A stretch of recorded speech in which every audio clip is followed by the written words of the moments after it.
গোপালগঞ্জে এনসিপির সমাবেশে আওয়ামী লীগ ও ছাত্রলীগের হামলায় সংঘর্ষের জেরে ৩ দিন কারফিউর পর ১৪৪ ধারা জারি রেখেছে জেলা প্রশাসন।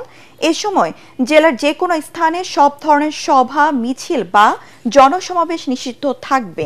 আইনশৃঙ্খলা পরিস্থিতি বিবেচনায় জনশৃঙ্খলা ও শান্তি বজায় রাখা এবং জনগণের জানমালের নিরাপত্তার সকাল ৬টা থেকে রাত ৮টা পর্যন্ত ১৪৪ ধারা জারি করা হয়েছে। এর আগে গত রাত ৮টা থেকে আজ সকাল ৬টা পর্যন্ত কারফিউ বলবৎ ছিল। গতকাল সকাল ৬টা থেকে রাত ৮টা পর্যন্ত কারফিউ সাময়িক শিথিল করা হয়।